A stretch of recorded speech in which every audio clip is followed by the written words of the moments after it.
Bismillahirrahmanirrahim. Assalamualaikum warahmatullahi wabarakatuh. Waalaikumsalam warahmatullahi wabarakatuh. 30. Alhamdulillahirabbil alamin wa bihi nasta'inu ala umuri dunya waddin.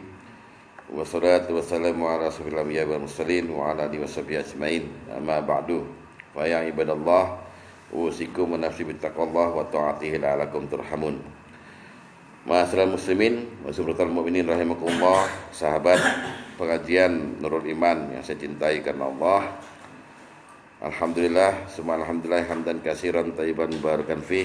Kita bertemu kembali, diberikan kenikmatan iman wal Islam, umur dan sehat walafiat.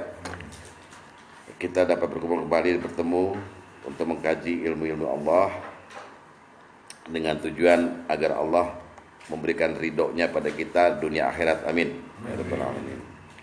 Dan sesuai janji yang ada di hadis panjang mengenai majelis ilmu, kita yang hadir di sini walaupun tidak mengikuti pengajian, hanya hadir duduk saja, itu saja sudah diampuni oleh Allah. Bagaimana yang mengaji seperti kita, amin. Semoga kita diampuni dosa-dosa kita berguguran. Kita juga dijuluki oleh Rasulullah sebagai kal jihad fisabilillah. Jadi siapa yang keluar dari rumahnya mencari ilmu sama dengan orang yang jihad di jalan Allah hatta yarji, sampai dia kembali ke rumahnya. Jadi para mujahid-mujahid di sini insya Allah tetapkan sudah kursinya di surga, amin. Wah, enak banget ya. Orang berilmu tuh kursinya di surga ada. Nah, kita masih dalam bab besar munakahat atau pernikahan, di bab kecilnya zuriat atau pendidikan anak. Dan sekarang kita masuk ke dalam pendidikan kepada anak mengenai dialog. Dialog itu artinya obrolan antara dua pihak. Kalau monolog adalah obrolan satu pihak, pihak lain mendengarkan. Ini dialog. Dialog kalau dalam Islam ujungnya pasti musyawarah. Musyawarah itu maksudnya begini, saling memahami, saling tahu apa makosid, apa tujuan yang diomongin. Memang ada nanti perbedaan pendapat dalam dialog, tapi itu tidak mengurangi nilai dari musyawarah itu. Kalau nanti ada perbedaan pendapat, misalnya si A ngomong ini, dialog dengan si B nggak setuju, maka itu namanya bukan perbedaan, sebenarnya bukan perbedaan, tapi agree to disagree, setuju untuk tidak sepakat gitu. Itu sebetulnya begitu ya, musyawarah itu begitu, mufakat. Jadi dialog itu dalam keluarga untuk mencapai musyawarah. Keluarga yang nggak ada musyawarah, nggak ada dialog, keluarga mati. Ya bayangin aja, nggak ngomong sama sekali pokoknya. Jadi kayak robot gitu loh. Nggak mungkin kan? Mesti ada yang bicara. Kita aja waktu anak kita bayi, anak kita lahir, yang kita ajarin duluan pada dia dan pengen kita cepat denger adalah omongan dia kepada kita. Cepat besar, cepat bisa ngomong. Saya ke cucu saya begitu. Ya kan? Jadi kalau dia udah ngomong, kita senang banget. Alhamdulillah, ngomong apa mama, papa, segala macam gitu. Nah, dialog ini digambarkan dalam Al-Qur'an adalah sebagai penghidup, bukan penghidup ya, yang menghidupkan kehidupan ini gitu loh. Dengan adanya dialog nih. Kita bicara orang normal ya. Nanti kan ada dialog dengan bahasa isyarat bagi orang-orang yang ditakdirkan Allah cacat gitu ya. Ini kita ngomong orang normal. Nah, dalam masalah zuriat ini, dialog itu ternyata contohnya justru monolog. Kalau Bapak baca surat Luqman, kan Luqman berkata kepada anaknya, sebetulnya kan mau dialog itu. Wahai anakku ya bunaya, jangan sekutukan Allah, jangan sombong, jangan apa segala macam. Anaknya nggak jawab kan? Monolog. Nah, tapi ketahuilah bahwa dialog dalam Islam, dalam agama Islam ini, Allah contohkan, justru Allah sendiri yang mencontohkan dialog. Jadi kalau kita itu harus mencontoh Allah ya. Kalau kita makosid nih, ada makosid, ada maksud ingin melakukan sesuatu dan itu berkaitan dengan orang lain, maka omongin, jangan didiemin. Ya, jadi kalau kita mau sekolah, mau apa, omongin. Gitu pula pada anak. Dengan anak diajak dialog dari kecil, dia akan bisa dialog dengan orang lain. Ntar kalau kita udah nggak ada nih di luar rumah, dia udah dewasa, dialog. Bapak ketemu nggak sama keluarga yang pendiam? Anaknya ya pendiam, bapaknya ya pendiam. Di luar rumah, di rapat RT nggak ngomong apa-apa, tengah aja. Iya saya setuju. Karena nggak dibiasakan dialog. Bapak ketemu nggak sama istri sama suami yang kalau kondangan misah, nggak pergi sama-sama, ketemunya di kondangan. Karena nggak dialog. Dengan dialog ada rencana hidup ke depan gitu. Nah tadi Pak Agus sudah membacakan ayatnya. Dialog pertama dicontohkan oleh Allah ketika Allah ingin menciptakan Adam sebagai khalifah. Wa iz qala rabbuka lil malaikati inni ja'ilun fil ardi khalifah. Dan ingatlah ketika Allah berfirman kepada malaikat ketika Allah ingin menjadikan khalifah di muka bumi ini, berfirman para malaikat, ya kan, bahwa aku akan menjadikan khalifah di muka bumi ini, menciptakan manusia. Malaikat kemudian menanggapi, terjadi dialog kan, ya kan, ataj'alu fiha ma yufsidu fiha, ya kan, terus apa lagi? Dan kenapa kamu menciptakan sesuatu di muka bumi ini yang bakal merusak bumi ini dan yang bakal menumpahkan darah, gitu.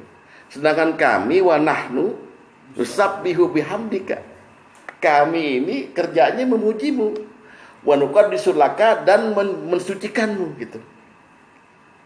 Apa kata Allah? Inni a'lamu ma la ta'lamun. Dialog bukan? Contoh itu Pak. Malaikat setuju dengan rencana Allah? Kagak setuju loh. Bukan gak setuju, tapi hati-hati ngomongnya kan gitu. Yang bener dong ya Allah. Mosok kamu mau ciptakan makhluk yang lebih rendah dari kita? Sifat kita ini bertasbih padamu loh, tiap saat, dan mensucikanmu, gitu. Apa kata Allah? Ditutup aja. Dialognya ditutup dengan kata-kata saya lebih tahu dari kamu. Selesai. Dan untuk bukti Allah lanjutkan dialognya. Allah panggil Adam.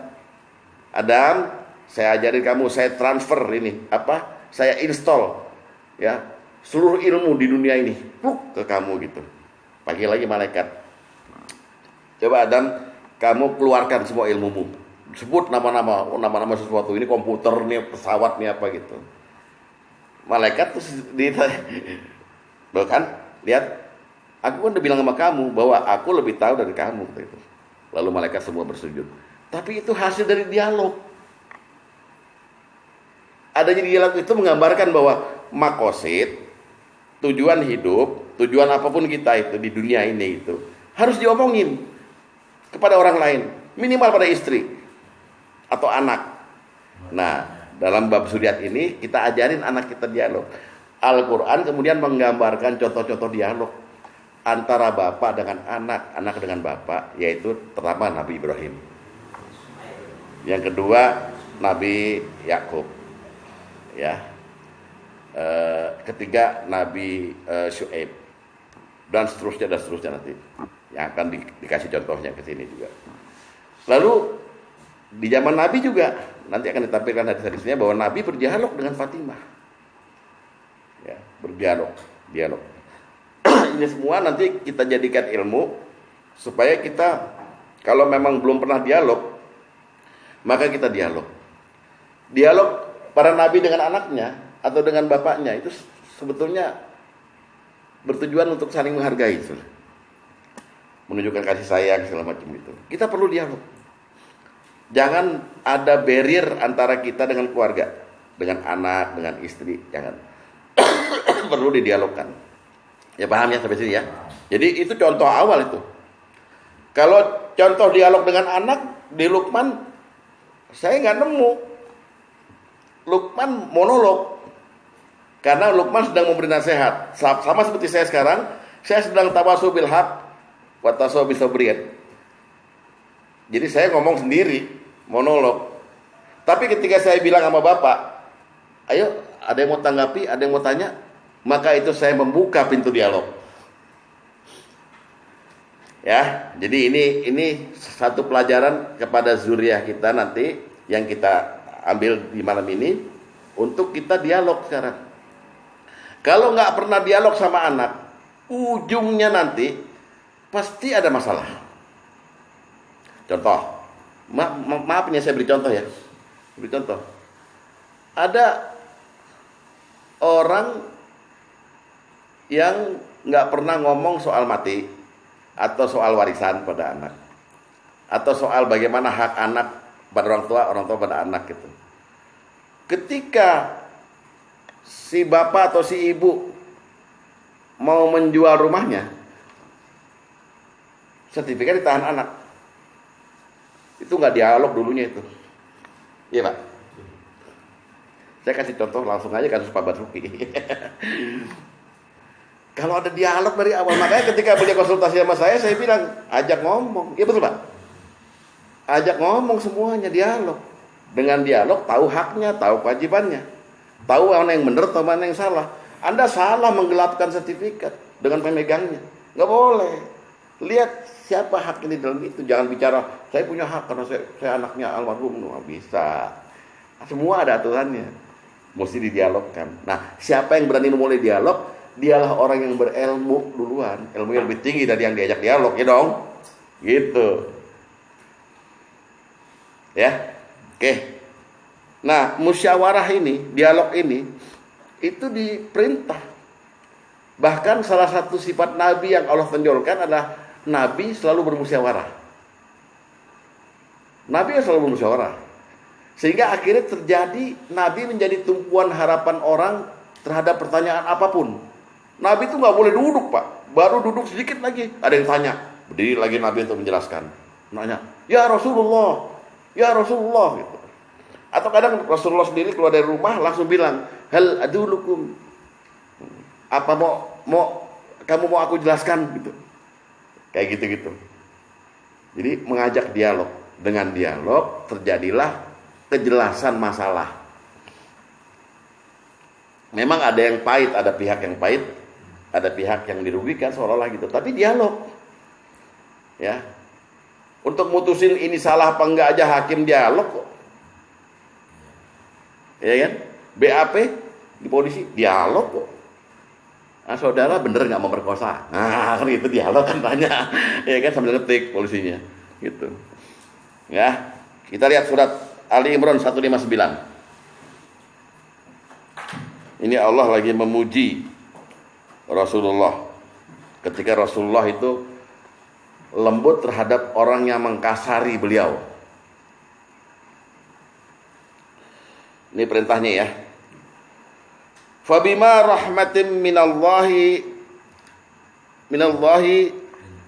linkalahum walau kunta fadhana ghalizal qalbi lana fadu min haulika fa'fu anhu wastaghfir lahum. Sampai situ dulu. Maka disebabkan rahmat dari Allah lah kamu berlaku lemah lembut terhadap mereka. Sekiranya kamu bersikap keras lagi berarti kasar, tentulah mereka menjauhkan diri dari sekelilingmu. Karena itu maafkanlah kesalahan mereka, mohonkanlah ampun bagi mereka.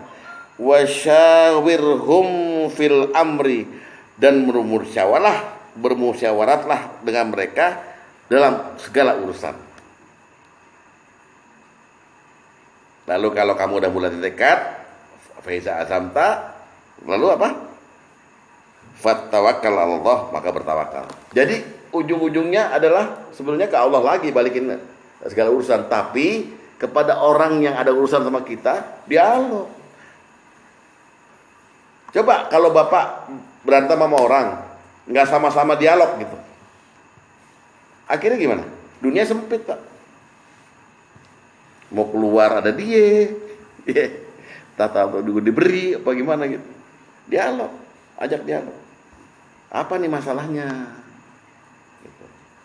Nah Rasulullah dulu pernah dikasarin sama orang, dikasarin terus, difitnah, dicukang orang gila, tukang sihir, dilempar-lempar batu segala macam gitu. Rasulullah dengan lembut tetap pulang ke rumah. Akhirnya turun ayat ini. Karena kamu lemah lembut pada mereka, itu tapi dari rahmatku. Kalau kamu kasar, mereka akan lari juga. Nggak terjadi apa-apa, dialog, nggak ada dialog. Tapi dialoglah dengan mereka dalam urusan itu. Ya ini perintah ya. Jadi kita mulai sekarang dialog.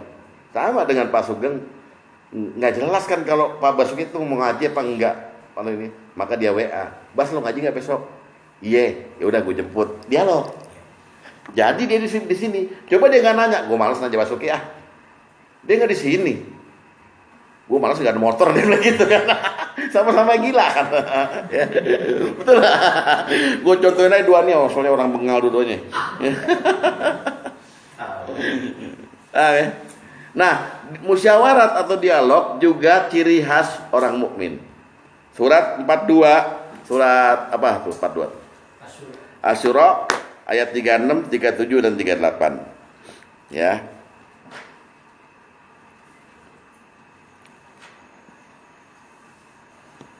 Ya, tolong dibaca dulu.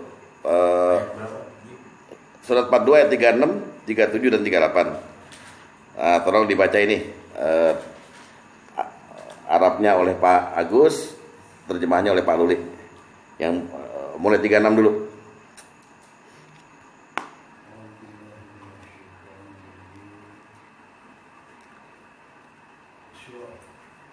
Iya.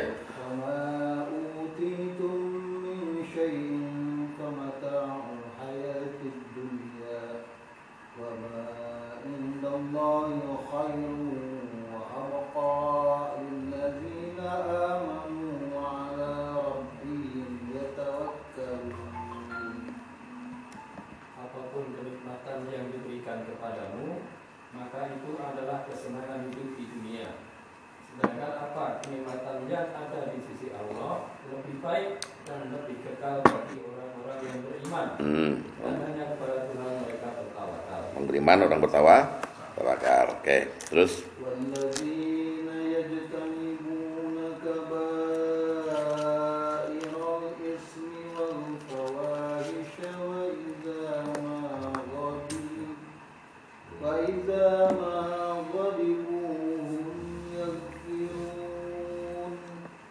Dan juga bagi orang-orang yang menjauhi dosa-dosa besar dan perbuatan-perbuatan keji, dan apabila mereka marah segera memberi maaf. Ya, terus.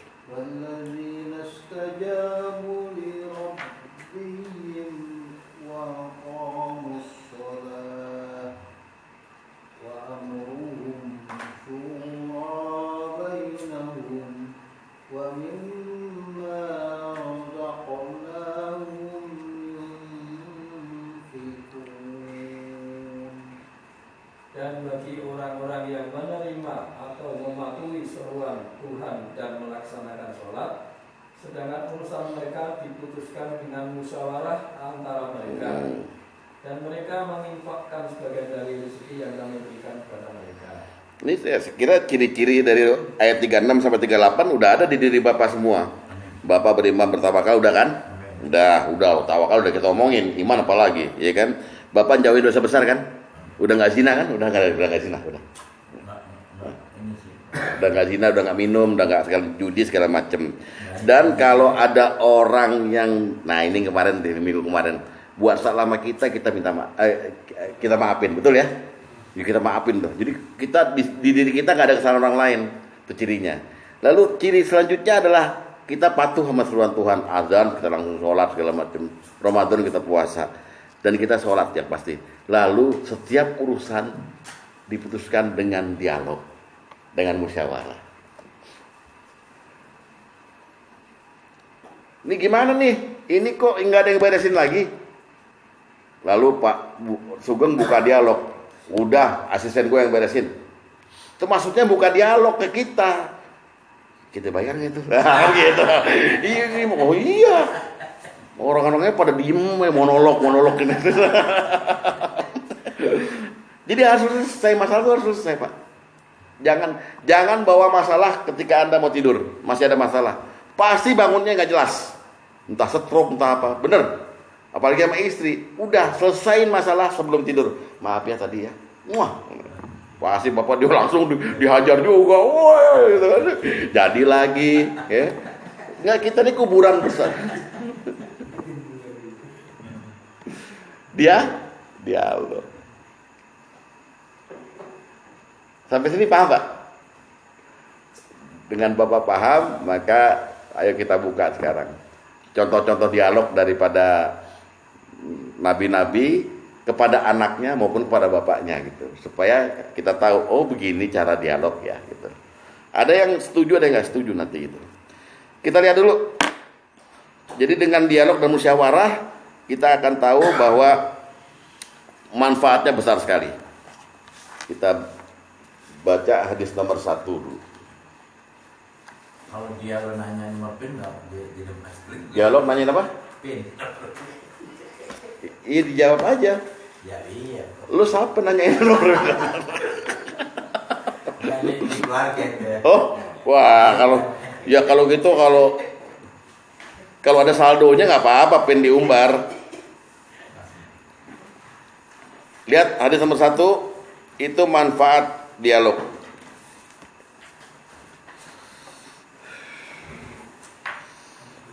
Dari Abu Hurairah dia berkata bahwa Rasulullah SAW bersabda, ya, apa sabdanya Rasulullah? Kenapa Pak Karim udah dapat? Apa? Berpoin. Ya. Apa kata Rasulullah? Idza kana umarukum hiyarukum wa aghniyaukum sumahaakum. Jika pemimpin kalian adalah orang-orang terbaik di antara kalian, orang-orang kaya kalian adalah orang-orang yang paling dermawan di antara kalian, dan urusan kalian dimusyawarahkan di antara kalian, maka bumi bagian luar lebih baik bagi kalian daripada perut bumi. Itu maksudnya apa, Pak?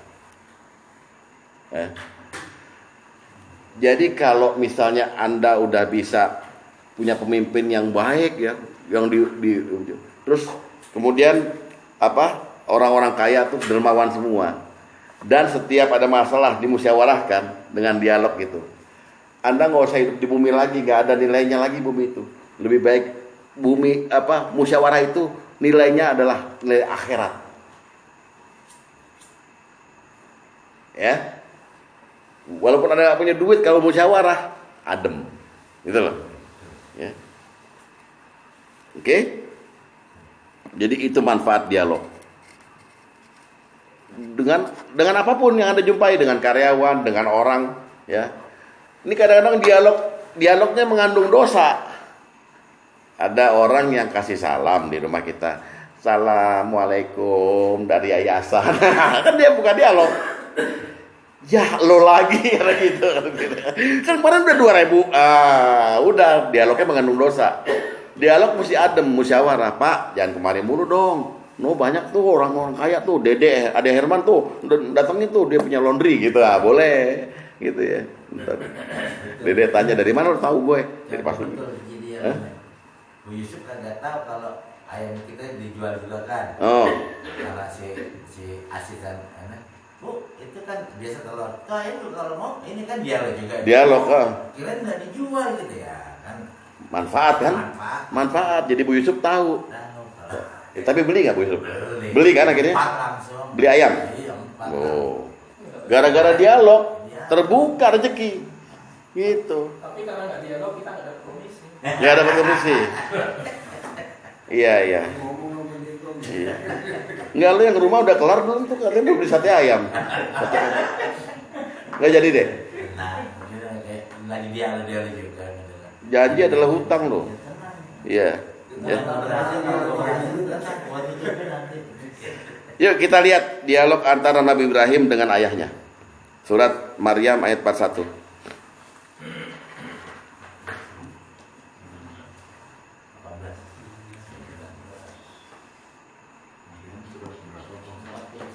Surat 19. Udah ketemu? Udah ya? Yang 41. Ceritakanlah hai Muhammad kisah Ibrahim dalam kitab Al-Quran ini. Sungguhnya Ibrahim adalah seorang yang sangat membenarkan lagi seorang nabi. Ingatlah ketika dia berkata pada bapaknya, mulai dia buka dialog. Wahai bapakku, mengapa kamu menyembah sesuatu yang tidak mendengar, tidak melihat, dan tidak dapat menolong kamu sedikit pun? Wahai bapakku, sungguhnya telah datang kepadaku sebagian ilmu pengetahuan yang tidak datang kepadamu. Maka ikutilah aku, niscaya aku akan menunjukkan padamu jalan yang lurus. Wahai bapakku, janganlah kamu menyembah setan. Sungguhnya setan itu durhaka pada Tuhan yang Maha Pemurah.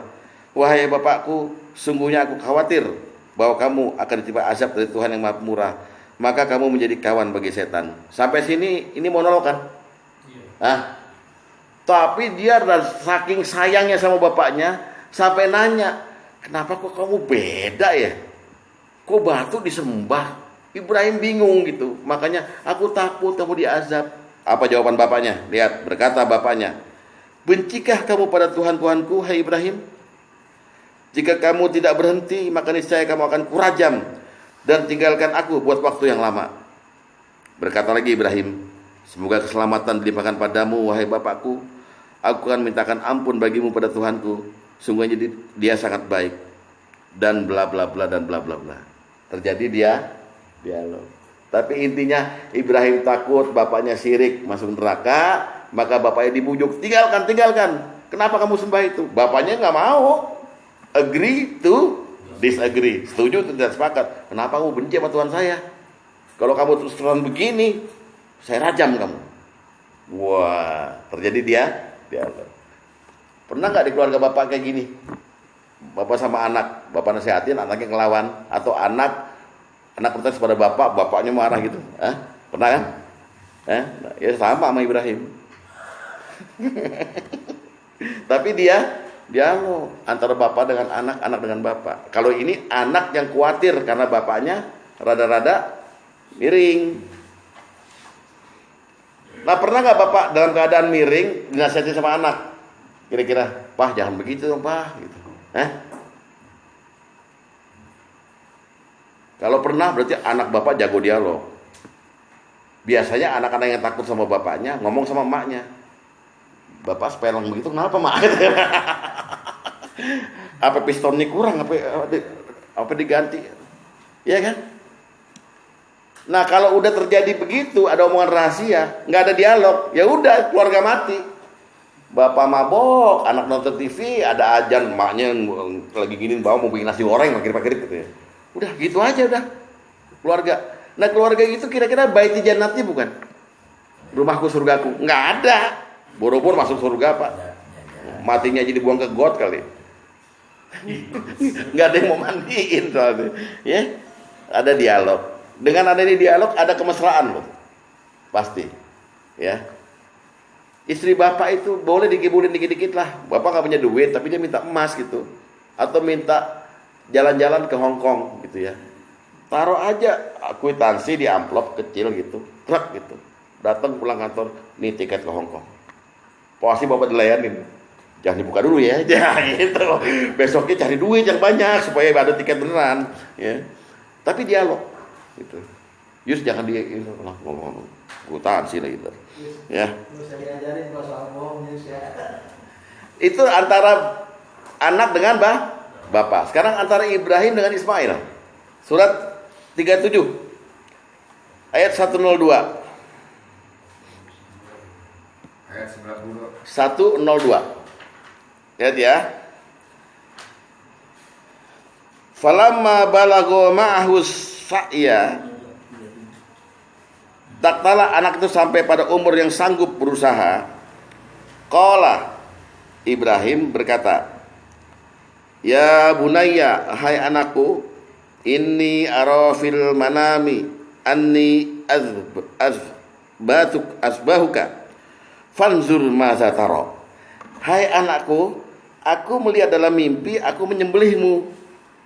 Fanzur maza tara. Gimana pendapatmu?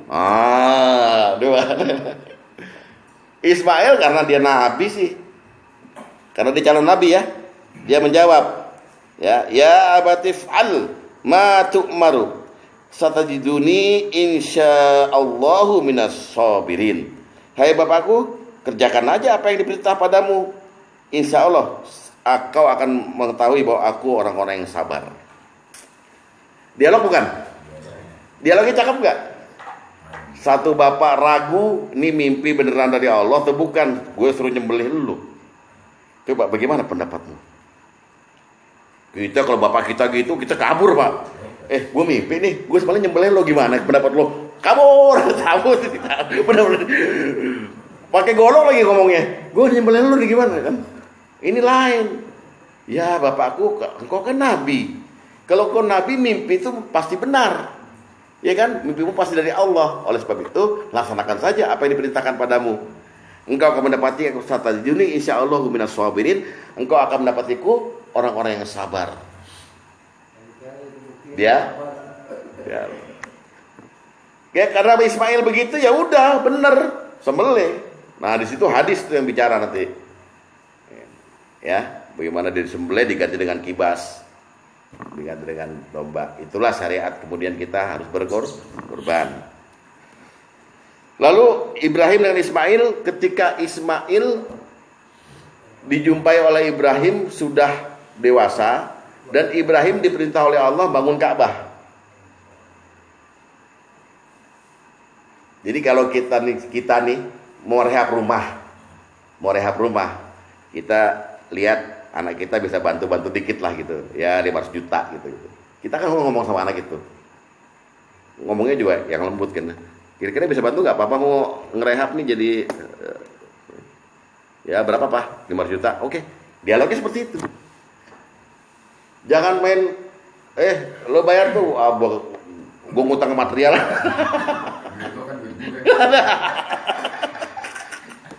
Lihat hadis nomor 2.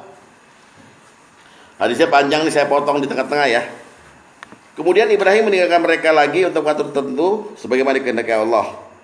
Ibrahim maksudnya meninggalkan Ismail dan Siti Hajar ya. Lalu datang kembali setelah itu saat Ismail meletakkan anak panahnya di bawah sebatang pohon dekat Zamzam. Maksudnya Ismail sudah dewasa. Ketika dia melihatnya, dia segera menghampirinya dan berbuat sebagaimana layaknya seorang ayah terhadap anaknya dan seorang anak terhadap ayahnya. Maksudnya mereka berpelukan. Saking mereka lama nggak ketemu ya. Kemudian Ibrahim berkata, wahai Ismail, Allah memerintahkanku dengan suatu perintah. Ismail berkata, lakukan apa yang diperintahkan Rabbmu. Ibrahim berkata lagi, apakah kamu akan membantu aku? Ismail berkata, ya, aku akan membantumu. Ibrahim berkata, Allah memerintahkan aku agar membangun rumah di tempat ini. Ibrahim menunjuk ke satu tempat yang agak tinggi dibanding sekelilingnya. Dari tempat itulah keduanya mendirikan pondasi Baitullah atau Ka'bah sekarang ini. Tapi sebelum bangun ada dialog nggak? Ada. Kesepakatan dulu. Lu bantu apa enggak? Gue keteteran nih. Nah, umroh atau haji, Bapak nemuin makom Ibrahim. Dikelilingin kayak kandang burung tuh loh. Kandang burung. Orang kalau habis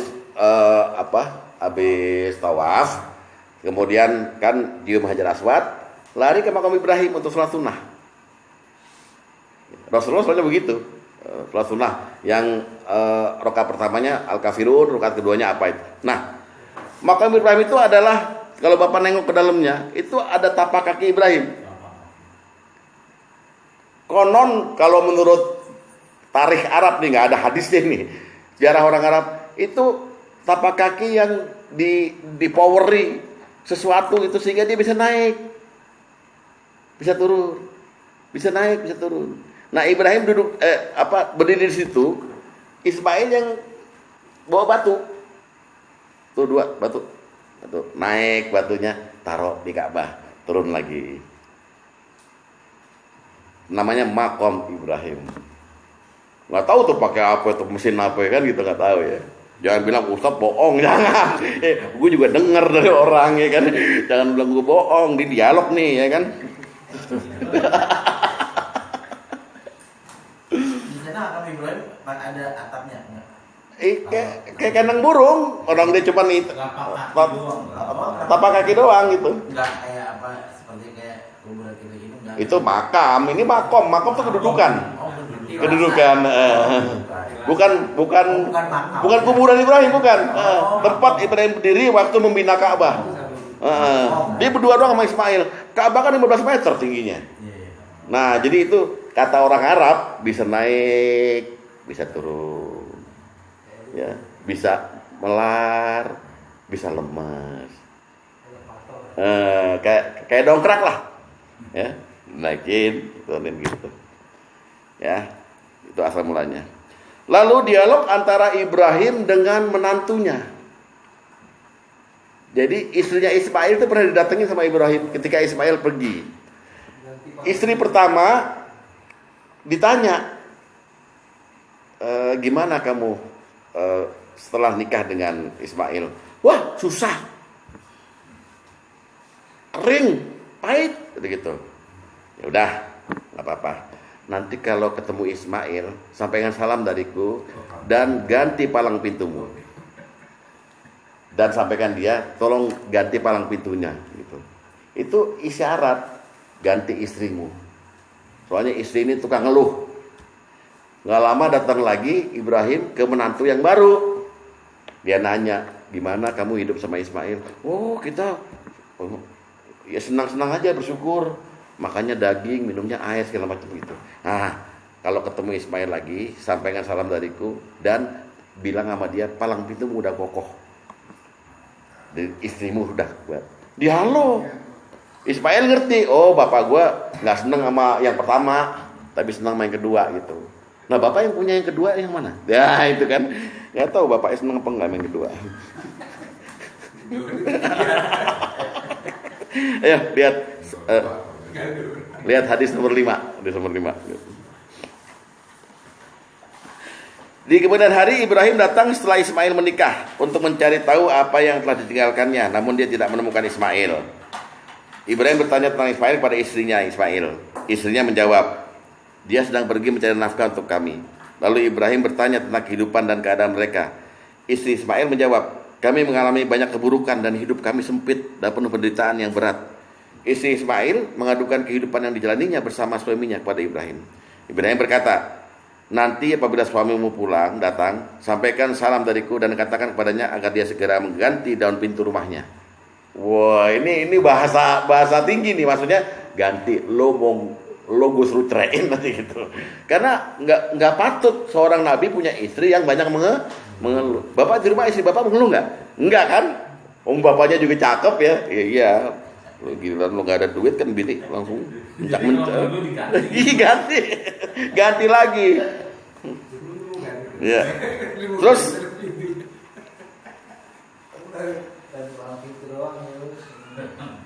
ketika Ismail datang, dia merasakan sesuatu, lalu dia bertanya pada istrinya, apakah ada orang datang padamu?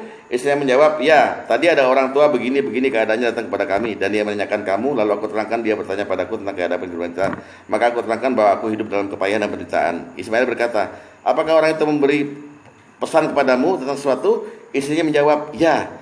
Dia memerintahkan agar aku menyampaikan salam darinya kepadamu dan berpesan agar kamu mengubah daun pintu rumah kamu. Ismail berkata, dialah ayahku dan sungguh dia telah memerintahkan aku untuk menceraikan kamu. Maka kembalilah pada keluargamu. Oh, jadi bahasa tinggi tuh. Jadi kalau aneh datang ke rumah ente pas Sugeng, aneh bilang ganti daun jendela. Artinya hati-hati.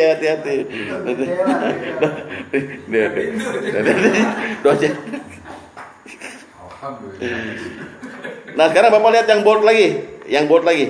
Hingga akhirnya dia mendatangi istri Ismail lalu bertanya kepadanya tentang Ismail.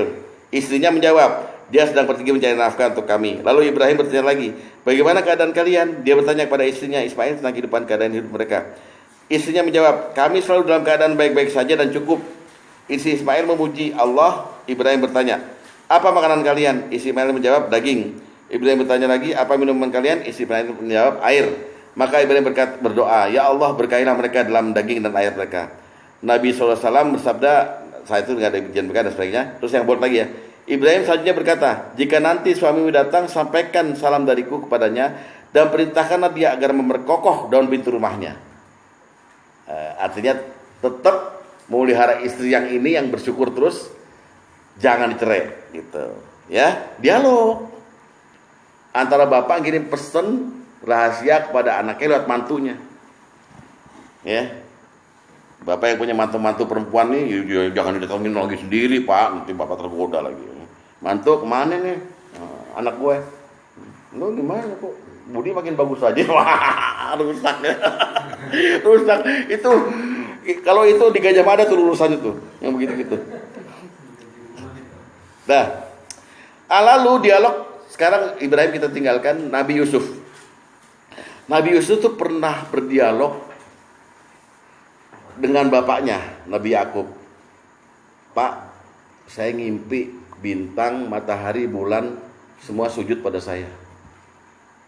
Bapaknya kaget. Bapaknya tahu bahwa dia calon nabi. Makanya bapaknya bilang, jangan bilang-bilang sama saudara-saudaramu ya. Yusufnya anak bungsu Pak. Jangan bilang-bilang sama saudaramu, sebab mereka nanti punya tipu daya terhadapmu. Yakub tahu itu. Dialog. Itu di awal surat Yusuf. Di akhir surat Yusuf, dialog lagi. Setelah Yusuf mengalami penderitaan di penjara, kemudian jadi raja, dia bilang sama bapaknya dibalikin lagi kan ke kerajaan. Pak, mimpi yang dulu itu bener Pak ternyata.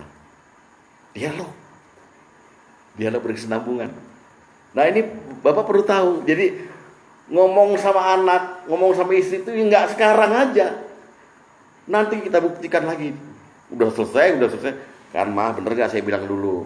Kalau kita berdoa, kita sabar, pasti kita dapat kok. Kayak gitu. Ya, kayak gitu. Ada dialog. Jadi hidup. Jangan hidup tuh tenger-tenger aja. Ke masjid ya ke masjid. Udah selesai. Pulang assalamualaikum. Makan. Tidur. Gituan yuk. Kayak gitu. Ngapain? Dialog. Jangan begitu Pak, jangan begitu. Ada seninya. Saya tahu bapak-bapak yang suka dialog apa enggak, saya tahu di sini sekarang. Itu juga ada dialog. Iya ada dong. Makanya Nabi nyuruh manggil istri kita jangan namanya, kan begitu dialog. Sehingga dia tuh senang berbunga-bunga gitu. Panggilnya Yang gitu. Yang mana sih sini dulu aku baru pulang kantor, kamu udah ke dapur lagi katanya. Colek patatnya Yang. Ya, gitu. Dialog. Ya. Lihat surat Yusuf ayat 4 dan ayat 5.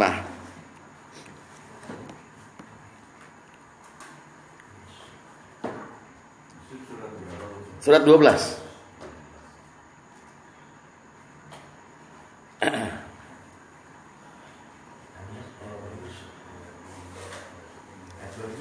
Ayat 4 dan ayat 5 ya.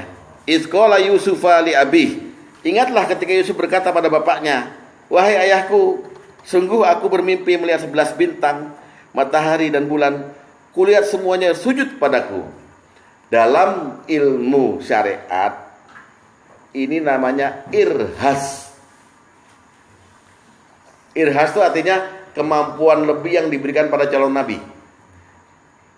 Kalau kepada nabi namanya mukjizat. Ini irhas. Lalu ayahnya berkata, wahai anakku, ya bunayya, la taksus ru'yaka ala ikhwatik. Anakku, jangan kau ceritakan mimpimu pada saudaramu. Mereka akan buat tipu daya untuk membinasakanmu. Sungguh setan itu musuh yang jelas bagi manusia. Jadi Yusuf itu, Yakub itu punya 2 istri. Dari istri pertama itu punya 10 anak. Dari istri kedua punya 2 anak, Yusuf dan Benyamin. Bukan Benyamin Su'eb, Benyamin. 2 ini. Nah, orang 2 yang 10 ini selalu ngiri lihat Yusuf tuh dimanja gitu. Sampai keluar kata-kata, sesungguhnya Yusuf dan saudaranya sangat disayang oleh Yakub, oleh bapak kita. Bapak kita ini sesat yang nyata, padahal Nabi di luar sesat gitu. Lalu mereka bersekongkol untuk membunuh Yusuf gitu. Nah, bapaknya udah tahu ini Yakub dikasih tahu oleh Allah mungkin. Makanya dia bilang, jangan bilang-bilang. Ini anak bakal jadi orang sukses nih. Nah, anak bapak juga begitu kalau bilang, Pak, kayaknya ini aku punya feeling nih. Aku kalau ambil jurusan ini lebih bagus atau gitu. Oke. Mungkin dia diilhamkan. Ada dialog. Jangan paksa anak-anak dengan sesuatu yang dia nggak suka. Ya. Nah, kemudian lihat surat Yusuf yang sama ayat 100. Ketika Yusuf udah sukses, dan saudaranya udah pada minta maaf semua. Bapaknya dihadirkan lagi ke istana, maka dia berkata pada bapaknya, dan dia menaikkan kedua orang tuanya ke atas singgasana, dan mereka semua tunduk sujud pada Yusuf. Dan dia Yusuf berkata, wahai bapakku, inilah takwil mimpiku yang dulu itu. Sungguhnya Tuhanku telah menjadikannya kenyataan. Sungguhnya Tuhanku telah berbuat baik kepadaku ketika dia membebaskan aku dari penjara, dan ketika membawa kamu dari dusun setelah setan merusak hubungan antara aku dengan saudara-saudaraku. Sungguhnya Tuhanku maha lembut terhadap apa yang dia kendaki. Sungguh dia mengetahui, maha bijaksana. Dia dialog. Anak kita begitu. Bener kan Pak? Dulu aku milih jurusan ini, sekarang aku sukses gitu. Bapaknya bilang good, very good gitu. Bukan alhamdulillah, good, very good. Orang Belanda. Ya. Bapaknya Yusuf yang 10 itu tetap sayang kan apa dia? Iya, tapi kan kalau Bapak baca surat Yusuf terus, dia dari ayat 1 sampai ayat 1 sini, anak-anak yang 10 itu ngaku akhirnya. Kita yang bunuh, yang kemarin menghajar Yusuf, masukin sumur gitu. Mohon maaf. Semoga Allah mengampunimu. Yusuf terus ngirim kaosnya ke bapaknya. Nih, suruh dia cium kaos ini di mukanya, nanti butanya jadi sembuh. Benar. Soalnya bapaknya selama ditinggal Yusuf udah terus nangis sampai buta. Lalu dia terus bilang, kayaknya masih hidup nih anak gue nih, gitu. Tapi nggak mau ngaku yang 10 yang lainnya. Itu kisahnya lengkap di surat Yusuf. Kalau Bapak bacanya koping ho. Oh, Arabnya doang ya. Iya, paham. Anak adik jangan bikin malu, kenapa? Ayo lagi yuk, sebentar. Belum selesai kan? Dialog Nabi Nuh. Dialog Nabi Nuh dengan anaknya. Ketika banjir besar sudah melanda, anaknya berada di darat, Nabi Nuh ada di perahu. Surat Hud, surat 11 ayat 42. Ini pelajaran buat kita nih, buat kita kalau memang membuktikan sayang kita pada anak gitu. Anak lagi kritis, ya, lagi keadaan mungkin down mentalnya atau apa, kita bangkitin dia gitu. Teman Yusuf, Nabi Nuh kedapatan anak yang balelo, membangkang gitu. Udah? Suatu ya. Dan bahtera itu berlayar membawa mereka dalam gelombang laksana gunung. Udah mulai tuh ada tsunami kan. Dan Nuh memanggil anaknya, sedang anak itu berada di tempat yang jauh terpencil di darat kan. Ya bunayya, anakku, irkam ma'ana wala takum ma'al kafirin. Naik ke kapal sama kami, jangan kamu berada bersama orang-orang kafir itu. Anaknya soalnya udah kafir. Ayo naik. Sayangnya bapak pada anak tuh loh. Walaupun anaknya bandel, ayo, aku nggak mau kamu celaka. Ayo naik. Anaknya menjawab, aku akan mencari perlindungan ke gunung yang dapat melihara air dari bah. Jadi dia bayangan dia kalau dia naik ke gunung nggak kena banjir. Nuh berkata, tidak ada yang melindungi hari ini dari azab Allah selain Allah yang Maha Penyayang. Akhirnya gelombang menjadi penghalang lagi. Begitu dia ngomong berdua, datang tsunami, udah hilang anaknya. Ini kita berpelajaran bahwa Nabi Nuh tetap mencintai anaknya walaupun kafir. Ya kan? Anaknya aja yang. Tapi dialog kan? Dialog, enggak diem aja. Rasain lo, enggak nurut sih lo sama gue. Enggak. Atau dia bilang, dah. Enggak gitu. Tetap, wahai anakku, iya kan ada dialog, ada bahasa, ada mantik. Hai anakku, sini naik kapal gitu. Apa lo ketawa-ketawa? Enggak, itu emang bikin orang tawa. Iya, Karena dicontohin mimik ente tuh kayak bukan kan? Kalau enggak lo pada tidur. Ya, itu dialog Nabi Nuh. Selalu kita lihat Al-Quran mencontohkan dialog ini, kita ambil apa dialognya. Sekarang dialog Nabi Syuaib. Nabi Syuaib nggak dialog, nggak menjawab, tapi langsung melaksanakan. Gini loh. Nabi Syuaib punya anak perempuan 2. lagi cari air mau ke sumur, tapi ngantri. Datang Nabi Musa habis lari dari membunuh orang kan di Mesir. Dia lari ke situ, ke negeri Madian. Ketemu dua perempuan ini, nanya, kamu ngapain ngantri gini?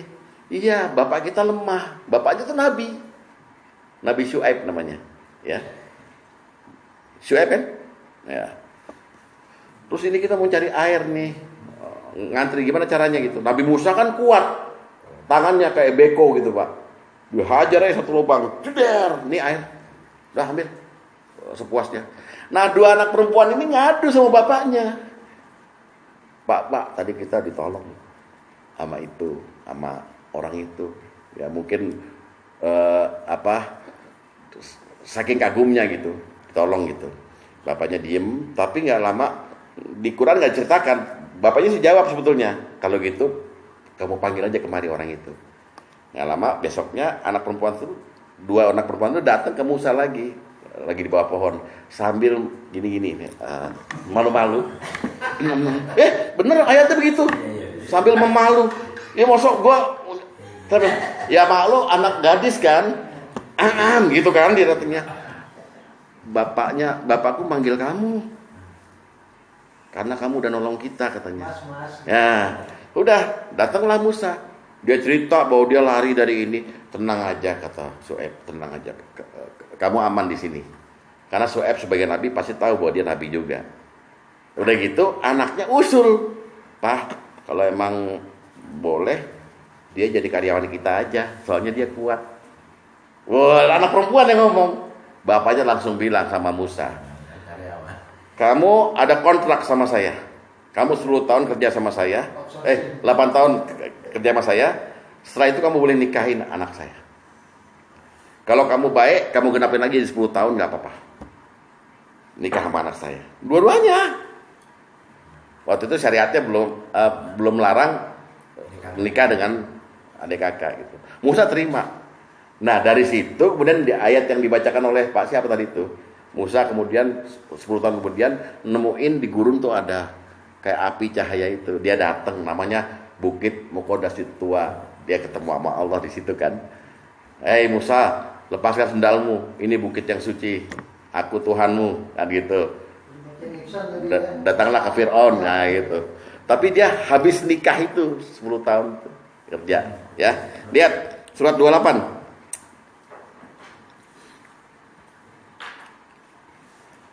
Ayat 23. Dan ketika dia sampai, surat Qasas ya, ayat 23 ya. Dan ketika dia sampai di sumber air negeri Madian, dia menjumpai di sana sekumpulan orang-orang yang sedang memberi minum ternaknya.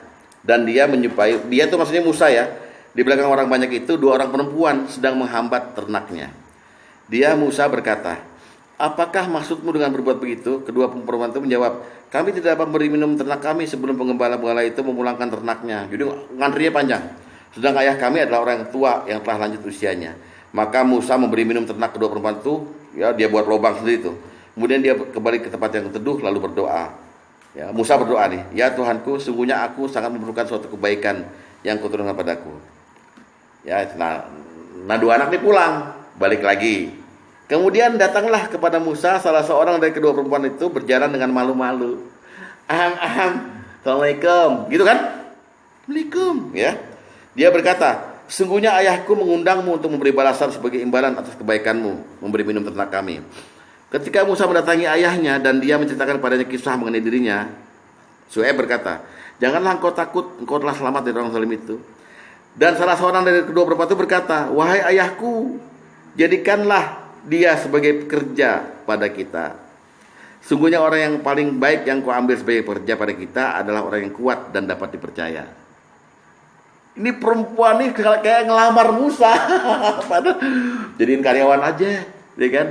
Lalu lihat, dia berkata, Syuaib berkata nih, sesungguhnya Musa, aku bermaksud ingin menikahkan kamu dengan salah seorang dari kedua anak perempuanku ini, dengan ketentuan bahwa engkau bekerja padaku selama 8 tahun. Dan jika engkau sempurnakan 10 tahun, maka itu adalah suatu kebaikan darimu. Dan aku tidak bermaksud memberatkan engkau. Insya Allah engkau akan dapat ikut termasuk orang yang baik. Musa berkata lagi, itu kontrak antara aku dengan engkau. Yang mana saja dari kedua waktu itu ditentukan, itu yang aku sempurnakan. Maka tidak ada tuntutan tambahan atas diriku lagi. Dan Allah menjadi saksi atas apa yang kita ucapkan. Jadi dialog. Kalau anaknya tadi nggak ngomong sama bapaknya, nggak jadi kawin nggak? Ya, nggak jadi. Anaknya kagum, langsung di kamar diem aja, bayangin kuat amat tuh bocah kan gitu. Maka dia ngomong bapaknya langsung, "Pak, tadi ada orang kuat bantu kita ngambilin air, sampai airnya berlimpah-limpah," kayak gitu. Mana orang kuat tuh? Nah, suruh sini. Datang, tapi kan dia harus bilang sama Musa bahwa dia dipanggil bapaknya. Datang dengan malu-malu, ya kan? Mas Musa, abang atau Mas mendingan, atau Kak Musa, kan Kak sekarang kita di mana-mana dipanggil Kak sekarang ya, di mall di mana dipanggil Kak, di Tokopedia dipanggil Kak segala. Kak Musa dipanggil Papa. Datang, dialog, anaknya nyelak lagi, "Pak, udah aja suruh kerja sama kita." Dia dialog. Bapaknya udah ngerti, anak perempuan nyuruh orang kerja sama kita, berarti pengen deket. Ya udah, kamu saya nikahkan sama anak kamu. Dia. Begitu pula anak bapak kalau mau nikah, dia pasti diam, nggak berani bilang sama bapak. Mau laki maupun perempuan. Makanya kalau umurnya udah baat, tanyain. Kalau dia perempuan, "Kamu udah punya pacar belum sih? Ayo nikah segera," gitu. Kalau dia laki misalnya belum punya modal, bilangin nikah sederhana aja. Ya ada apa-apa, ada belum tambahan nanti gitu. Ada dialog. Dengan dialog segalanya clear. Deh. Sampai sini ada yang mau ini nggak setuju gitu. Nggak setuju gue tampol. Ya sama Quran masa nggak setuju. Saya sih bukan nggak setuju. Apa gimana? Antum menjelaskan bahwa ini suatu perintah. Iya. Ya, saya nggak setuju. Harus setuju. Dan antum juga menceritakan manfaatnya dan tujuannya. Iya. Mencapai tujuan hidup dan juga penyelesaian masalah. Apabila musyawarah ataupun dialog dua pihak, mungkin kita bisa lakukan langsung dialog. Tetapi kalau dialog dua orang, khususnya kepada anak, istri, menurut saya supaya dialog itu tercapai, harus ada komprehensif monolog dulu. Keterangan dulu ya. Keterangan dulu supaya ada understanding each other. Prolog. Monolog. Monolog. Ya. Tadi prolog. Prolog kan. Terus. Kenapa demikian? Kalau tidak melalui monolog atau prolog lebih dahulu dengan secara komprehensif, kita bisa misunderstanding dan dialog yang keluar dari anak yang kita didik ini bisa bersimpangan dengan apa yang kita maksud. Jadi perlulah monolog prolog dulu supaya dialog dengan anggota keluarga ini tercapai. Kalau dua pihak beda, ya kan, misalnya kaum sana, kaum sini gitu loh kan, sedang bertikai, itu langsung dialog ya. Kenapa sih? Kok ribut-ribut? Iya. Kan? Tapi dalam rangka ini zuri ya. Ya kan? Yang mendidik anak, lakukan yang monolog prolog. Yang kita yakin bahwa dialog yang akan terjadi adalah akan tercapai. Kalau enggak, miscommunication. Iya. Itu kan. Jadi apa yang Pak Tom terangkan ini adalah teknis yang melengkapi keterangan saya. Melengkapi betul. Jadi kalau sama keluarga, ya mesti ada pembukaannya, ada preambul lah gitu ya.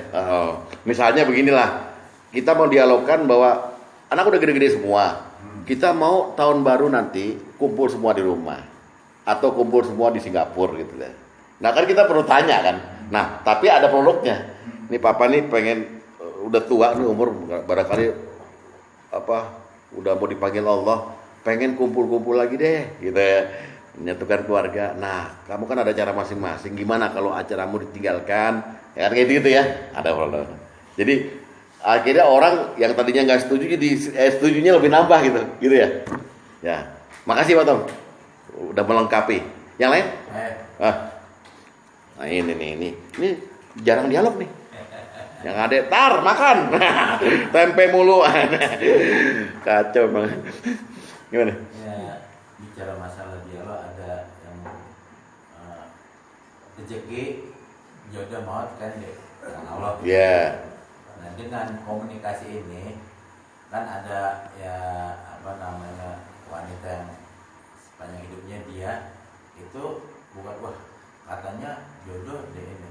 Nah itu karena tidak komunikasinya, tidak dialognya itu, jadi kan dia pendiam. Jadi iya nggak nyari. Jadi jangan disalahkan jadi ini. Nah saya punya yang sudah keluarga 3 nih. Kalau orang Betawi itu yang tadi tanyakan, lu pacar lu siapa? Kalau saya seperti yang dari 3 nih yang paling lama pacaran si Dwi.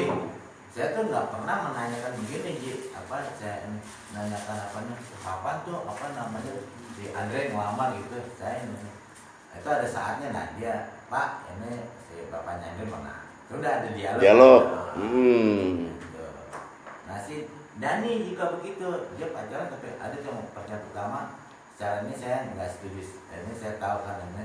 Nah dia nggak dialog gitu kita jadi, nah dia sampai nangis putus, Pak saya putus sama dia, baru dialog Pak sama saya. Ini ada yang ini mau ketemu, nah baru sudah laksanakan aja kapan Pak. Alhamdulillah. Nah ini saya di PHP nih. Nah, nggak ada dialog soalnya antara dia dengan mantu. Mana setorannya? Gue tahu masalahnya. Gue tahu masalahnya. Padahal, tahu. Padahal Ciputat udah store banyak orang dia. Masih aja mantu digeragotin. Iya, oke. Yang penting dialog ya. Dialog. Dengan dialog ada manfaat. Iya. Jangan disalahkan tentang wah jodoh kamu nggak dialog gitu. Minimal ya ya sama teman buatnya Nasir itu kan ada comblangnya tuh gimana? Iya. Dialog jangan malu-malu. Ada juga keberatan dengan Intel dia lain ya udah merasa dia tinggi kan juga nggak boleh dia. Juga di hal-hal seperti misalnya orang utang piutang. Kebanyakan orang yang utang piutang kemudian ketika yang berhutang tidak bisa membayar tepat waktu, dia diam, menyingkir dari orang yang menghutangi. Kalau lihat udah kayak orang, gak ada dia, bos, gue ngutang sama dia gitu, atau apapun. Kalau dia dialog, pasti beres kok. Jelaskan dong. Ini udah tanggalnya, jelaskan. Ya paham ya? Itu utang piutang. Macam-macam lagi yang lainnya. Ya, orang mau nikah, orang putus segala macam, sampaikan. Bagus Pak. Dilengkapi dengan preambul atau mukadimah. Kalau istri-istri kita biasanya mukadimahnya nangis. Jadi kita yang tanya kan jadi, ya. Atau kita pulang kantor, ini kurang oksigen kali. udah gitu udah balik ngomongin kita. Ada apa sih? Ada apa? Itu kalau kita, kalau dia bacok. Malam minggu dia ganti. Ya, jangan. Tapi ini tanpa dialog bahasa isyarat kan bisa jadi. Bahasa isyarat bisa. Jadi begini ya, saya lagi biasa main gaple, tong. Ya, itu dia main gaple sama almarhum Butina kan? Almarhum Butina sama dang yang listrik artinya pulang lo anjing gitu. Ya kan? Gitu. Laki apa diteng-tengin gitu? Udah bukan laki itu sebenarnya, ya. Udah? Sekarang kita lihat zaman Rasulullah. Rasulullah berdialog sama Fatimah dan sama menantunya, sama Ali. Itu beberapa kali. Dengan Fatimah Rasulullah berusaha melarang Fatimah untuk punya perhiasan. Dan yang kedua, Rasulullah melarang Fatimah untuk ada tirai yang bergambar-gambar makhluk gitu. Yang ketiga, ketika Rasulullah datang ke rumah Fatimah malam-malam, nanya, kalian nggak sholat malam? Ali jawab, menantunya jawab itu. Kalau Allah menghendaki kita sholat malam, kita sholat malam. Kalau Allah nggak menghendaki nggak apa-apa katanya. Rasulullah balik bilang, manusia banyak membantah. Ada dialog, tapi nggak terjadi kesepakatan. Ya kita lihat. Hadis nomor 10 dulu. Dari Abu Asma Ar-Rahabi bahwa Sauban mantan budak Rasulullah SAW menceritakan kepadanya. Dia berkata, putri Hubairah datang menemui Rasulullah SAW, sementara pada tangannya terdapat fatah atau cincin besar. Hingga Rasulullah SAW memukul tangannya. Kemudian dia datang menemui Fatimah, putri Rasulullah SAW, dan mengadukan tentang perbuatan Rasulullah SAW kepadanya. Fatimah pun melepaskan kalung emas yang ada di lehernya seraya berkata, kalung ini hadiah dari Abu Hasan untukku. Setelah itu Rasulullah SAW masuk sementara kalung miliknya masih ada di tangannya. Beliau bersabda, wahai Fatimah, maukah jika orang-orang mengatakan putri Rasulullah menggenggam kalung dari api di tangannya? Setelah itu Rasulullah pergi dan tidak duduk dulu. Jadi Rasulullah ngambek nih. Fatimah lantas pergi ke pasar menjual kalung itu dan membeli seorang budak dari hasil penjualan kalung itu, lalu dia memerdekakannya. Ketika hal itu diceritakan pada Rasulullah SAW, beliau bersabda, segala puji bagi Allah yang telah menyelamatkan Fatimah dari neraka. Ada dialog yang sifatnya syariat. Kamu kalau punya perhiasan, satu, jangan dipakai. Simpen aja. Dengan disimpan harus disakatin. Kalau dipakai, kamu ada unsur riya. Nyakitin hati orang miskin. Masuk bayar zakat ke musola, bawa gelang emas gitu. Saya bayar zakat, kerenceng. Nah orang yang terima bilang, tuh emasnya berapa juta tuh. Capek pak kita di neraka ntar. Diminta pertanggungjawaban. Bayarnya zakat fitrah cuma 25.000, emasnya banyak gitu. Zakat banyak gak dibayar. Jadi orang kalau punya kalung emas, perhiasan emas itu sebetulnya, makanya laki-laki dilarang pakai. Perempuan pun jangan dipakai. Kecuali di depan suaminya ketika mau berjima. Pakai itu semua. Ini dari kamu. Boleh. Serah. Dialog. Dengan bahasa isyarat ya kan ya. Tari ular pak, jangan kayak saya kan gendut gini. Lebih gendut Basuki sih sebetulnya. Lo kan 90 kilo Bas, 100 kali. Gimana? Ya. Jadi dilarangnya dengan ngambek. Rasulullah nggak mau duduk lagi. Rasulullah kan mukul anaknya bukan anaknya kan. Siapa Habarah tadi tuh dipukul karena dia punya perhiasan. Fatimah diaduin, Fatimah juga takut. Loh, kamu aja yang bukan anak dipukul begitu, apalagi saya. Kalung saya ini hadiah dari Ali, dari bapaknya Hasan, dari Ali. Maksud nggak boleh punya juga. Lagi digenggam, Rasulullah masuk.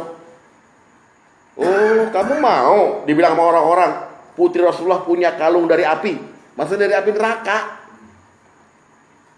Maka dia menjual kalungnya. Dia beli budak, dia merdekakan. Faktu rokobah. Paling sulit tuh pak, merdekakan budak itu. Dia ceritain lagi sama Rasulullah, dialog. Aku udah jual kalungku, aku udah beli budak, aku merdekakan segera gitu. Segala puji bagi Allah. Dialog. Paham? Gitu sama anak. Kalau anak berprestasi, ya, apa dia rajin tahajud. Ya Allah, alhamdulillah nak. Bapak nggak nyuruh kamu dapat hidayah dari Allah. Wah seneng. Dialog. Jangan didiemin aja malah tahajud mulu lu ntar bangun di kantor ngantuk lu. Bapak rusak. Yang kedua, hadis nomor 8. Dari Abdullah bin Umar dia berkata, Rasulullah SAW datang kepada Fatimah, lalu beliau menemukan tirai yang dibordir di depan pintunya. Maka Rasulullah SAW tidak mau masuk. Lalu Ali datang dan melihat wajah Fatimah bersedih. Maka Ali bertanya, ada apa denganmu? Dia menjawab, Nabi SAW tadi datang padaku, tapi beliau tidak mau masuk. Ali lalu pergi menemui Rasulullah dan bertanya, wahai Rasulullah, Fatimah merasa kecewa karena engkau tidak bersedia masuk. Beliau bersabda, apalah artinya dunia bagiku, dan apalah artinya tirai yang dibordir itu bagiku. Waduh. Ali kemudian kembali kepada Fatimah dan memberitahukan padanya tentang perkataan Rasulullah SAW. Fatimah pun berkata, tanyakan pada beliau apa yang diperintahkan beliau terhadap tirai itu. Beliau lalu bersabda, katakan pada Fatimah, berikan saja tirai itu pada Bani Fulan. Jadi mau nyelamatin anak dari kesyirikan gitulah kira-kira. Ya, kita kalau di rumah sekarang tirai itu boleh disamakan dimisli dengan poster-poster. Anak kita lihat yang laki maupun yang perempuan, ada poster siapa tuh di kamarnya, poster Rolling Stone. Stone me up. Ngapain lu? Ya. Jangan ada gambar-gambar begitu. Ya. Nanti mereka mengidolakan, memberhalakan itu. Ya kan, kalau orang udah senang Rolling Stone, apa lagu-lagunya kan? Ya kan? Senang apa? Apal segalanya. Lupa. Hafal nomor surat Al-Quran? Nggak hafal. Basuki nanya, nomor berapa tuh suratnya? Kagak hafal. Udah tua lo nggak hafal surat. Ntar hafalannya itu ya, 1-10 dulu ya. Fatihah, Al-Baqarah, Ali Imran, An-Nisa, Al-Maidah, Al-An'am, Al-A'raf, Al-Anfal, At-Taubah, terus Yunus. 11 Hud, 12 Yusuf, 13 Ar-Ra'd, 14 Ibrahim, 15 Al-Hijr, 16 An-Nahl, 17 Al-Isra, 18 Al-Kahfi, 19 Maryam, 20 Toha. Ustaz kok hafal ya? Ustaz. Lu kan bukan, ya kan? Itu dia. Hafalnya itu ntar kan nggak perlu dibawa dulu dong.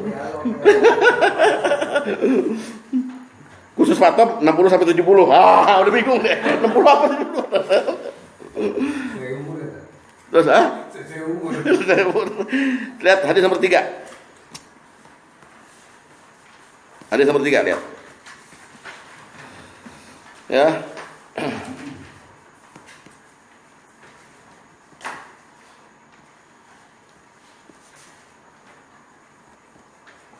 Dari Ali bin Abi Thalib bahwa Nabi SAW pernah mendatangi dia dan Fatimah pada malam hari.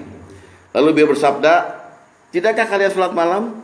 Aku menjawab, "Wahai Rasulullah, jiwa-jiwa kami ada di tangan Allah. Jadi jika dia hendak membangunkannya, maka dia akan membangunkannya." Kemudian beliau pergi ketika mengucapkan hal itu, dan aku mendengar beliau pergi sambil memukul pahanya dan bergumam dengan membaca ayat, "Wa kanal insanu aktsara syai'in jadala." Wa kanal insanu, dan manusia makhluk yang paling banyak membantah. Dialog, tapi sempat dialog. Tapi Ali salah dialog, dia sama Nabi dia dialog begitu. Kamu sholat malam enggak? Ya kalau Allah bangunin, Allah bangunin. Kalau enggak gitu. Marah Nabi. Ini ada di Al-Kahfi ayat 54 ya. Wa kanal insan itu. Coba tuh Pak. Tapi ada dialog. Walaupun enggak ada kesepakatan di ujungnya. Ya. Tapi kita bisa menilai dari dialog, maka saya bisa menilai juga. Atau Bapak bisa menilai saya. Oh, ini orang cerdas nih. Oh, ini orang kacau nih. Ada bisa. Dari dia dialog. Apa?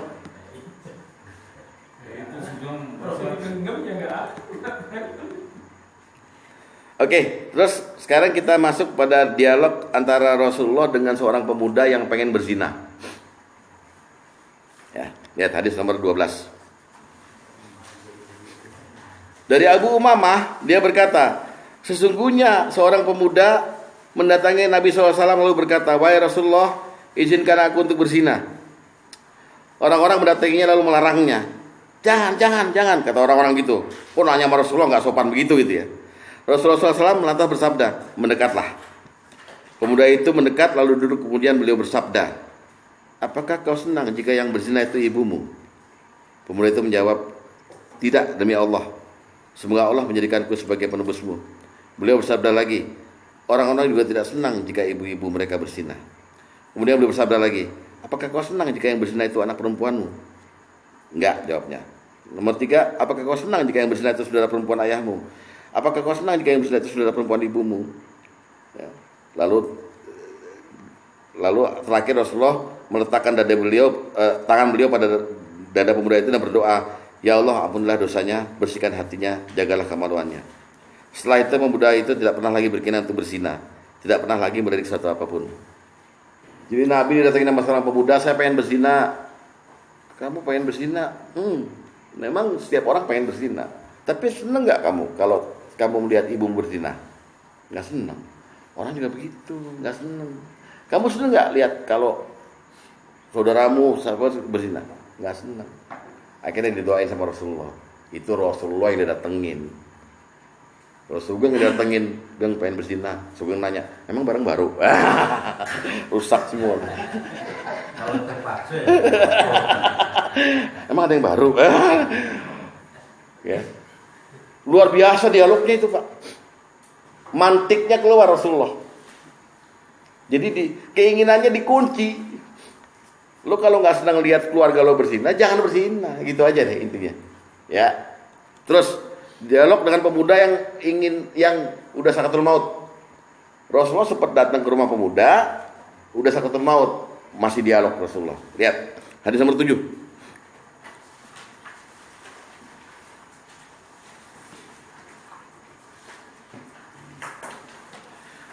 Dari Sabit dari Anas bahwa Nabi SAW menjenguk seorang anak muda menjelang kematiannya. Beliau bertanya, "Kaifa tajiduka?" Bagaimana keadaan dirimu? Pemuda itu menjawab, "Wallahi ya Rasulullah, demi Allah wahai Rasulullah." Ya, terus dijawab oleh pemuda itu, "Aku mengharap rahmat Allah. Anni arjullaha wa inni akhafu dzunubi." Dan aku takut dengan dosa-dosaku. Rasulullah SAW kemudian bersabda, La yajtami'ani, tidak berkumpul dua hal ini dalam hati seorang hamba, fi qalbi abdin, pada keadaan seperti ini, kecuali Allah akan mengabulkan apa yang dia harapkan dan Allah akan memberikan keamanan dari apa yang dia takutkan. Jadi orang mau mati, Rasulullah datang nengok, kaifa tajiduka, gimana keadaanmu sekarang? Ya Allah, demi Allah wahai Rasulullah, aku cuma ngarepin rahmat Allah sekarang, dan aku takut dengan dosa-dosaku. Rasulullah menghibur dia sebelum dia mati. Tidak berkumpul dua hal itu, kamu mengharapin rahmat Allah dan kamu takut dengan dosamu, kecuali Allah akan mengabulkan apa yang kau, Allah akan merahmatimu dan Allah akan mengamankanmu dari ketakutanmu. Mati pemuda itu habis itu. Jadi ada dia. Di bapak nengok orang di ICU, jangan tanya, kaifa tajiduka? Wah, pembunuh lagi. Jangan. Doain aja dari jauh ya. Ini yang dulu zaman Rasulullah kalau orang sakaratul maut masih bisa ngomong. Kalau sekarang kagak. Udah tewas saya di ICU, ya kan? Terus iya, kaifa tajiduka? Bagaimana keadaanmu?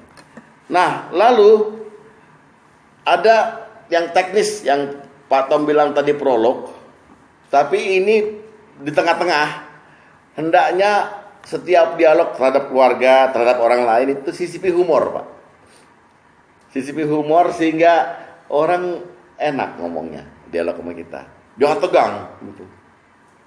Jadi kapan kita berangkat ya? Wah, tegang. Ya, uratnya udah naik, stroke nanti, ya. Ada humor. Ya, kita lihat humornya Rasulullah kepada Aisyah dulu. Aisyah kan dinikahi Rasulullah kan umur 9. Lalu didukhul umur 10 atau 11 itu. Aisyah bongsor memang. Orang-orang Arab dulu kan bongsor-bongsor gitu ya. Nah, ketika belum didukhul nih, Rasulullah mendatangi Aisyah, dia lagi main boneka.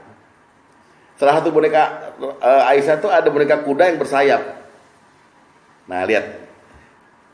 Hadis nomor 6. Dialognya seperti apa, lihat.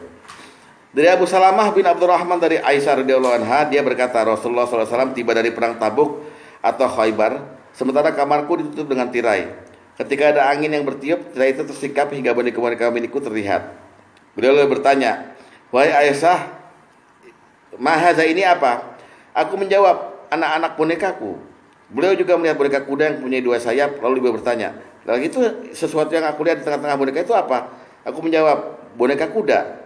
Beliau bertanya lagi, lalu yang ada di bagian atasnya ini apa? Aku menjawab, 2 sayap.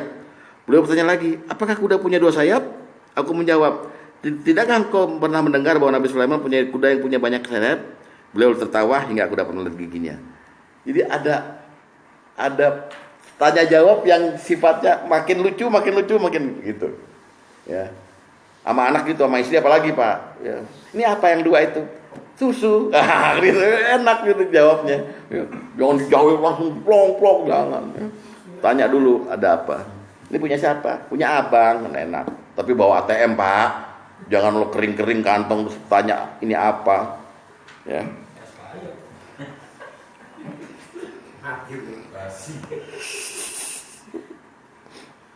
Lihat lagi dialog humor antara Rasul dengan seorang sahabat yang minta ikut berpergian dengan Rasulullah. Hadis nomor 4. Dari Humaid dari Anas bin Malik bahwasanya ada seorang laki-laki minta pada Rasulullah agar diikutsertakan safar bersama Rasulullah. Maka beliau bersabda, aku akan mengikut sertakanmu dengan mengendarai anak unta. Laki-laki itu berkata, wahai Rasulullah, apa yang dapat saya lakukan dengan anak unta? Maka Rasulullah SAW menjawab, bukankah semua induk unta itu melahirkan anak unta? Coba bapak kalau cerdas tahu dah bahwa ini lucu. Ya, anak unta itu ya semua unta juga anak unta. Kita juga anak-anak kan sekarang ini, karena kita anak dari orang tua kita gitu. Jadi dibumbui dengan, nah bisa humor gini orang yang cerdas, ya, orang yang bisa mancing ketawa orang lain. Lihat lagi hadis nomor 15.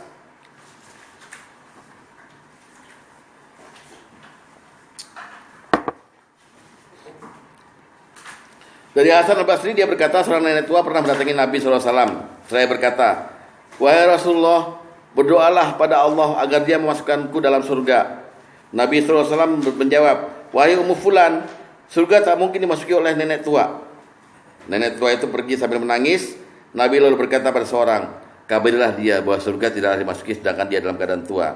Karena Allah Ta'ala berfirman, sesungguhnya kami menciptakan mereka dengan langsung dan kami jadikan mereka gadis perawan penuh cinta lagi sebagai umurnya. Jadi nenek itu digodain sama Rasulullah, minta didoain masuk surga. Nggak ada nenek-nenek di surga, adanya gadis-gadis perawan. Jadi nenek itu akan berubah jadi gadis perawan gitu loh. Ya, dialog tetap. Terus hadis nomor 9. Ya, kita mendekati akhir nih ya. Dari Anas, dia berkata, Rasulullah SAW memiliki seorang pemandu yang bagus suaranya.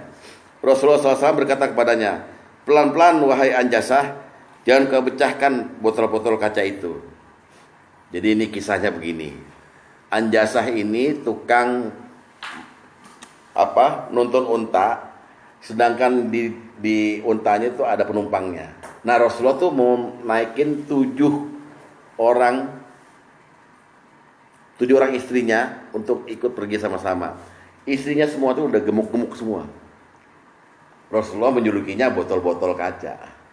Maka dia bilang sama Anjasah, pelan-pelan kalau ini, nanti jangan kau pecahkan botol-botol kaca itu. Maksudnya istrinya yang udah gemuk-gemuk itu gitu. Kita nih botol kaca nih Pak Bas gitu, kata Rasulullah. Tapi dialog. Dan Anjasah udah ngerti, ya gitu. Ya. Lalu lihat lagi dialog Rasulullah yang penuh humor dengan Anas bin Malik. Hadis nomor 13. Dari Hasim bin Anas dia berkata, ya, dari Anas dia berkata, Nabi SAW bersabda padaku, ya zal uzunain, wahai si pemilik 2 telinga. Ya emang kita pemilik 2 telinga, dipanggilnya pemilik 2 telinga, ya kan? Jadi itu dia mau ngomong sesuatu tapi manggilnya dengan panggilan khas. Nah terakhir sekali adalah dialog antara Umar bin Khattab dengan anak yang bernama Ibnu Umar, Abdullah bin Umar. Abdullah bin Umar ini menyayangkan karena anaknya sebenarnya tahu jawaban Rasulullah. Jadi Rasulullah lagi nanya sama sahabat-sahabatnya, dia tahu nih, dia masih kecil, dia tahu jawabannya. Kenapa kamu gak jawab tadi? Kalau kamu jawabkan aku bangga. Nah ini dialog antara kita dengan anak juga begitu. Kalau anak ragu-ragu dengan sesuatu, kita dorong, ayo nggak usah ragu-ragu, terus gitu. Ya. Hadis nomor 4, hadis nomor 14, maaf. Ini terakhir ya. Habis itu hafalan sebentar. Langsung mengkerut. Dari Ibnu Umar dia berkata, Rasulullah SAW pernah bersabda kepada para sahabat ini ya, perumpamaan seorang mukmin adalah salah sebuah pohon yang tidak berguguran daun-daunnya. Kemungkinan, kata Ibnu Umar nih, terbesit dalam bayangan kebanyakan orang bahwa pohon yang dimaksud adalah pohon badui. Namun hatiku meyakini bahwa yang dimaksud adalah pohon kurma. Hanya saja aku malu untuk berterus terang mengungkapkannya. Benar Rasulullah SAW beliau bersabda, pohon itu adalah pohon kurma. Lalu aku tuturkan kisah itu pada ayahku Umar. Dia berkata, wahai anakku, apa yang menghalangimu untuk menjawab? Demi Allah kamu terus terang mengungkapkan adalah lebih aku cintai daripada aku memiliki ini dan itu. Jadi Umar itu ngangkat anaknya, demi Allah kalau kamu waktu itu menjawab Rasulullah, aku akan banggakan kamu dan rasanya lebih indah daripada aku memiliki harta yang banyak. Memiliki anak yang pintar dan cerdas itu loh. Nah, itu dialog. Jadi mendorong anak supaya dia optimis dan penuh percaya diri di dialog dengan orang lain gitu loh. Demikian ya, semoga ada manfaatnya. Mohon maaf ini kepanjangan kali ya. Biarin ya. Bosen-bosen sama agama ya. Tapi mati dalam iman Islam KTP gimana? Matinya kecekek ya. Semoga ada manfaatnya. Yang salah dari saya, yang benar datang dari Allah. Wala takunanna minal mumtarin. Wassalamualaikum warahmatullahi wabarakatuh.